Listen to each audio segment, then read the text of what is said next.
Nesse bloco, vamos estudar os espelhos. Aqui temos uma fazenda solar com uma quantidade muito grande de espelhos, cuja orientação é constantemente alterada para concentrar nesse coletor os raios do Sol, produzindo uma zona extremamente quente, que está gerando energia. Mas o que é um espelho? Uma coisa muito conhecida, nossa, nós utilizamos todos os dias espelhos. Ele pode ser simplesmente um pedaço de vidro ou uma superfície metálica cuidadosamente polida. Atualmente, um espelho de qualidade é feito depositando em vácuo alumínio em substratos de vidro cuidadosamente polidos. E tem detalhes no processo de fabricação do espelho. Você inicia com o recorte do vidro na dimensão desejada. Segundo passo, ele passa por um processo de polimento, para que a superfície fique bem plana e bem polida, bem lisa.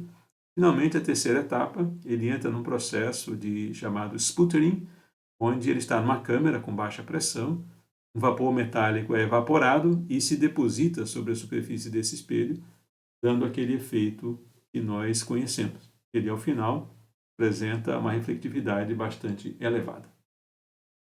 Aqui temos um exemplo de um grande espelho, produzido pela Universidade de Tucson, no Arizona. Um espelho parabólico utilizado para telescópios. Há dois tipos básicos de espelhos, os chamados espelhos de primeira e segunda superfície.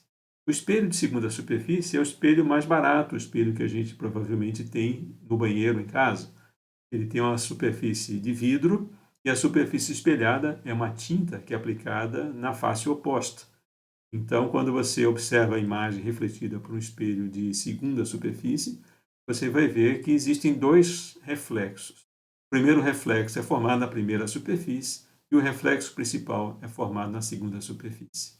Já um espelho de primeira superfície, o elemento refletor é depositado na primeira interface. Evita-se, assim, a formação daquela segunda imagem. Aqui temos uma vista de um espelho de segunda superfície, onde você vê que a ponta da caneta, embora esteja encostada no vidro, a imagem dela apresenta uma certa separação e é função da existência de uma camada intermediária de vidro. Aqui, a ponta da caneta encosta no seu reflexo, evidenciando que a reflexão aconteceu na primeira superfície. Espelhos de primeira superfície são encontrados comercialmente com diferentes dimensões e propriedades. É muito simples encontrar as características de uma imagem de um espelho plano.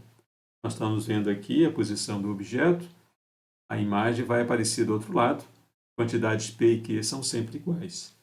Nós tivemos a oportunidade de prolongar pelo menos 2 raios de luz que são refletidos pelo espelho, nós temos facilmente condições de calcular a posição da imagem virtual.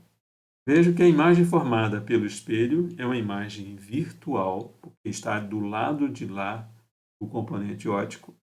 Ela é direita e não é ampliada se o espelho for plano. Entretanto, existe um efeito curioso quando a gente usa o espelho. A imagem da mão esquerda, um espelho, aparece como sendo uma mão direita. A gente se acostumou com esse efeito e convive naturalmente com ele. Esse efeito é chamado de inversão. Quando nós usamos mais de um espelho plano, um espelho inverte o outro. Você consegue cancelar esse efeito se utilizar um número par de espelhos. Quando você rotaciona um espelho plano, acontece o efeito representado aqui na figura. Você rotaciona o espelho de um ângulo θ e o raio refletido ele sofre uma alteração de direção equivalente a 2θ. Quando nós utilizamos mais de um espelho, com ângulos apropriados, é possível multiplicar o número de imagens.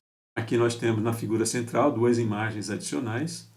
Aqui nós temos 3, 4 imagens adicionais e o número de imagens vai aumentando à medida que esse ângulo vai ficando menor. Podemos ter um número muito grande de imagens se esses ângulos são pequenos. E no limite teríamos até infinitas imagens se tivéssemos a oportunidade de colocar esses dois espelhos alinhados frente a frente. Espelhos curvos, eles são usados para fazer graça, mas não só para isso, eles têm utilidades também. Quando a forma do espelho é bem controlada, esses efeitos são interessantes. Se nós tivermos um espelho esférico, vamos ver que os raios paralelos que incidem no espelho esférico, eles se encontram numa mesma região. Não é exatamente um ponto, mas é uma determinada região. Se nós tivermos um espelho paraboloidal, nós teremos sempre a convergência desses raios num único ponto. Então, todos os raios paralelos são refletidos e convergem num único ponto, que é o ponto focal. Essa configuração é interessante quando a gente quer usar no sentido contrário. Por exemplo, você coloca uma lâmpada aqui nessa posição e todos os raios que são emitidos por essa lâmpada e refletidos no espelho são dirigidos para frente de forma paralela. Essa é a base para a construção de faróis de automóveis. Um espelho esférico ele tem a forma de um segmento de uma esfera. Ele pode ser côncavo ou pode ser convexo. Um espelho côncavo ele é convergente, tem a superfície espelhada no interior. Já um espelho convexo, a superfície espelhada é no exterior e ele diverge a luz. De forma similar, podemos deduzir equações para calcular a posição de imagens formadas por espelhos. A figura aqui mostra dois triângulos retângulos, esse triângulo retângulo maior, onde nós podemos escrever essa relação. A tangente desse ângulo, cateto oposto, é h sobre p. P é a distância do objeto até a superfície, como sempre. E daqui nós tiramos essa relação. E se analisarmos agora esse outro triângulo retângulo menorzinho, podemos escrever uma outra relação, e por sua vez pode ser escrita dessa forma. Nós agora pegarmos esse valor da razão entre h' e h, nos dois casos, e igualarmos, nós vamos poder escrever essa que é a equação que vale para espelhos côncavos e espelhos convexos. 1 sobre P mais 1 sobre Q é igual a menos 2 sobre R. Se o objeto está muito longe do espelho, então tudo se passa como se o P tendesse a infinito, e 1 sobre P tende a zero. Consequentemente, Q, que é a distância da imagem até a superfície do espelho, é igual a menos R sobre 2. O ponto focal estará a uma distância igual à metade do raio à esquerda da superfície do espelho. Nesse caso, os raios que chegam são essencialmente paralelos e o ponto da imagem é chamado de ponto focal. A distância do espelho ao ponto focal é chamada de distância focal ou comprimento focal. Se tivermos um espelho côncavo, a formação da imagem, utilizando aquela equação e o diagrama de raios, pode ser vista aqui nessa figura.